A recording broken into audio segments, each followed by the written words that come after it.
Hola, a continuación vamos a hablar sobre shots y keyframes. ¿Ok? Primero, algunas definiciones. Bueno, en un video ya sabemos, ya un frame es la unidad mínima, es cada uno de los cuadros de las imágenes que tiene un video. ¿Ya? Y definiremos shot como una secuencia continua de frames que procede de una misma cámara y que representa alguna acción continua en el tiempo y en el espacio. ¿Ya? La idea aquí es que en una imagen, en un video, cuando hay muchos cambios de cámara, hay muchos shots. ¿Ya? Un shot es algo que es bien objetivo. ¿Ya? Hay casos donde se pone un poco ambiguo, por ejemplo, cuando una imagen continua va desde un interior y sale al exterior, y es la misma cámara, pero hay un cambio en el espacio, entonces eso igual hay un cambio de shot entre medio, ¿ya? Aun cuando sea la misma cámara que está grabando. ¿Ya? Pero claro, de repente el cambio es medio ambiguo cuando ocurrió. ¿Ya? Ya, pero en general es bien objetivo. Hay que diferenciarlo de la escena. Una escena es una secuencia de shots, eh, pero que tratan sobre el mismo tema. ¿Ya? Por ejemplo, si hay una escena en un restaurante y hay mucha gente conversando y va cambiando la cámara con distintos shots, pero la escena del restaurante es toda una escena. A veces las escenas son más semánticas, su definición. O hay definiciones más ambiguas. De repente puede ser la escena cambia cuando puede ser el mismo lugar, pero ocurrió algún evento. Entonces es otra escena. Bueno, entonces la escena es algo que es mucho más semántico y no es tan objetivo. Y otra definición es el keyframe. El keyframe es un frame que es representativo ya sea del shot o es representativo del video completo. ¿Ya? Son frames seleccionados, ¿ya? Para representar el contenido. ¿Ya? Y hay que diferenciarlos de los frames, algunos se confunden con los frames tipo I de los códecs, ¿ya? No tiene nada que ver. Los frames tipo I el códec va definiendo, que a veces se parecen, pero a veces va definiendo frames cada cierto tiempo. En cambio, un keyframe es un frame relevante porque uno ve ese frame y se imagina lo que está pasando en el video.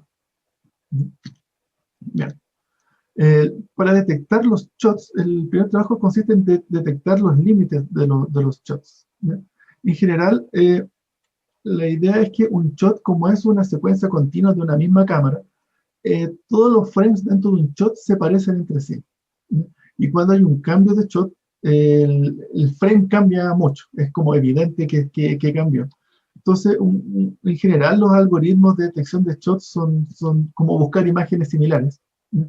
Uno extrae un descriptor global del frame actual y uno tiene el descriptor global del frame anterior, y uno calcula la distancia entre esos dos descriptores, y si es que esa distancia es mayor a un umbral, entonces hay un cambio de shots. ¿Ya? Es como bien directo. ¿Ya?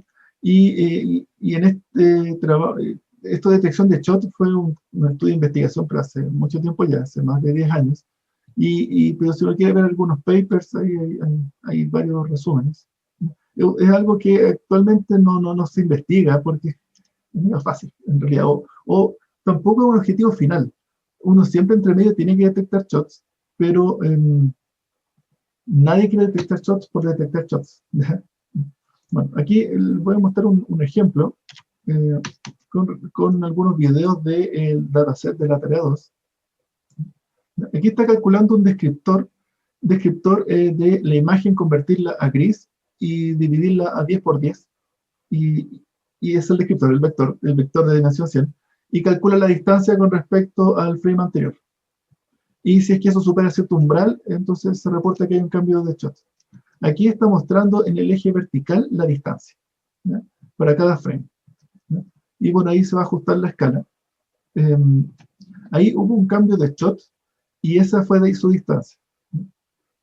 Bueno, y ahí mientras va avanzando el video, ahí van ocurriendo cambios de shots. eh, Van ocurriendo cambios de shot y se ve que la distancia entre frames consecutivos se dispara. ¿Sí? Bueno, y ahí se ven, ¿no? ¿Okay? En este caso, como los cambios son bien eh, marcados, es bastante fácil. ¿Sí? Otro ejemplo también del dataset de la tarea 2. con comerciales. El, bueno, aquí el umbral está marcado, aquí es como distancia 500. Y aquí van apareciendo, este es el mismo escritor, de 10 por 10. Y bueno, ahí se ve como que hay un grupo de... Esto es como la base. Después, para detectar el shot, finalmente hay que hacer un procesamiento de todas estas distancias para detectar finalmente cuál es el cambio de shot dentro de todos estos frames que cambiaron mucho. Ahí cómo va cambiando y en cada... Esto es un comercial, entonces tiene hartos cambios. ¿Sí? Y se ve también, al menos en este caso, funciona bien. Ahí hay una zona que está un poco complicada. ¿Sí? Pero en general, al menos en este comercial, también funciona bastante bien.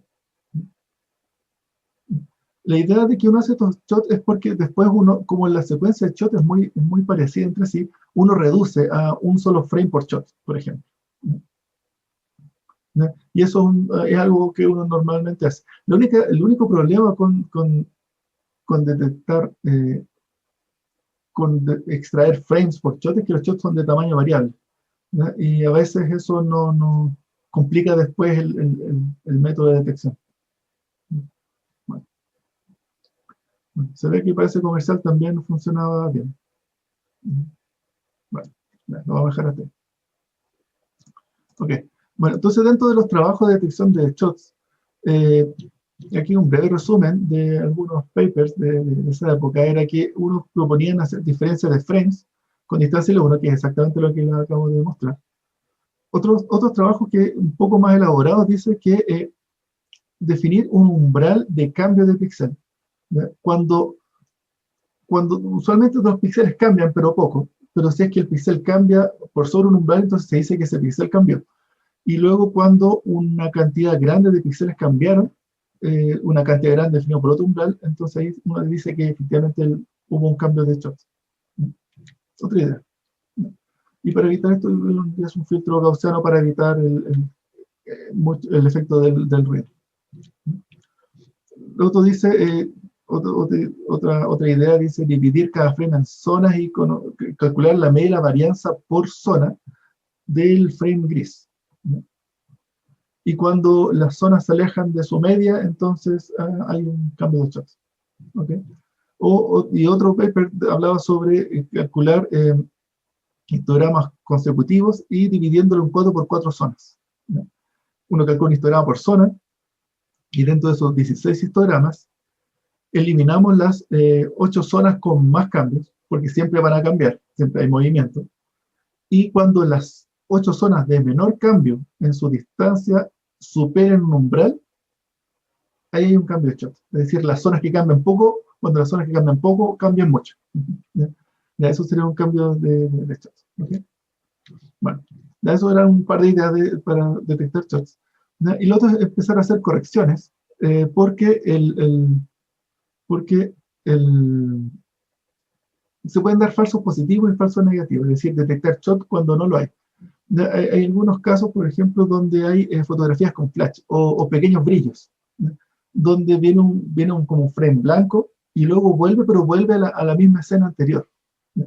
Entonces, lo que planteaban ahí en un trabajo es hacer que no es comparar solo contra el frame anterior, sino que comparar contra el 2 anterior y quedarse con el mínimo de la distancia del i con el i más 1 y del i menos 1 con el i más 2, ¿no? Hacer una ventana más grande y quedarse con el mínimo de ellos. La idea es detectar si es que de repente hubo un cambio y volvió a la misma escena anterior. Ya eso es como para evitar los falsos positivos. Evitar falsos negativos se refiere a cuando uno no detecta el shot. Hubo un cambio de shot y uno no lo detectó. Con las técnicas anteriores uno no detectaría cuando hay un cambio de shot suave. ¿Ya? Por ejemplo, cuando hay el fade. Fade se llama cuando una imagen se mezcla con otra. Si hay un fade muy suave, entonces las diferencias van a ser pocas y uno no se va a dar cuenta que en realidad está cambiando el shot. ¿Qué es lo que plantean aquí? Es que plantean dos detectores, uno específico para fade in y fade out, que se refiere a cuando la imagen se va a oscuro, cuando la transición se va a negro, que es cuando se acaba un shot, o cuando del negro vuelve a la escena. ¿No? Que serían los fade in o fade out. y lo que ellos plantean es que tienen como un detector, y va viendo si es que la luminosidad de la escena se empieza a disminuir, y si es que empieza a disminuir a tasa constante, entonces dice, esto es un fade out, y detecta que hay un shot. ¿Okay? Vale. Bueno, con respecto a los keyframes, ¿cómo se seleccionan keyframes? ¿Ya? En principio, por ejemplo, para la teoría 2, la idea es, uno puede seleccionar keyframes a selección constante, a lo que salga un frame por segundo, por ejemplo. O 5 frames por segundo, un frame cada 3 segundos, en forma ciega. A veces eso funciona, depende del problema. Pero otras veces hay que hacer, por ejemplo, una forma más compleja consiste en tomar todos los frames. Por ejemplo, si son 10 minutos de frames, tomar todos los 600 por 30 frames, para cada uno calcular un clustering. ¿Y qué significa eso? O sea, cada uno de los frames lo vamos a definir en un punto. Entonces todos los frames van a estar en un espacio, pero ¿cómo comparamos los frames? Por medio de un descriptor global y calculamos distancias entre ellos. Y hacemos un clustering para determinar grupos de frames. Se supone que los chops van a ser grupos de frames consecutivos, que los frames se parecen entre sí y son distintos a los demás. Entonces van a ir apareciendo clusters. Y mediante un algoritmo de clustering tratamos de detectar esos grupos. ¿Okay? Y luego, por cada uno de los grupos detectados, escogemos el frame más cercano al centroide de cada uno de los clústeres encontrados. Ya eso sería, en general, se ve como una buena idea, pero en la práctica es bastante difícil lograr eso, que funcione bien. Uno de los mayores problemas es que eso de escoger como frame representante algo que esté cerca del centroide no es tan buena idea, porque puede que sea un frame muy borroso. Y uno, cuando quiere usar un frame para representar contenido, uno quiere que sea un frame que se vea bien. Y aquí aparece otra idea donde dice que queremos detectar frames. Los buenos frames son los frames que son estáticos. No los frames donde hay movimiento. Si en un frame hay movimiento, entonces probablemente es borroso y está pasando algo y uno quiere en realidad ver cuando el frame esté detenido. Y aquí la idea entonces es que necesitamos un indicador de movimiento del frame. Y eso, viendo el inicio de todo, cuando empezamos a ver esto, vamos a ver el flujo óptico. En el flujo óptico tenemos la cantidad de movimiento, que es aquí habla en realidad que está sumando el largo de los vectores, pero con norma L1, que en el fondo es sumar los ejes X y los ejes Y de los vectores de movimiento, y sumarlos, y eso nos da una cantidad de movimiento dentro de un frame.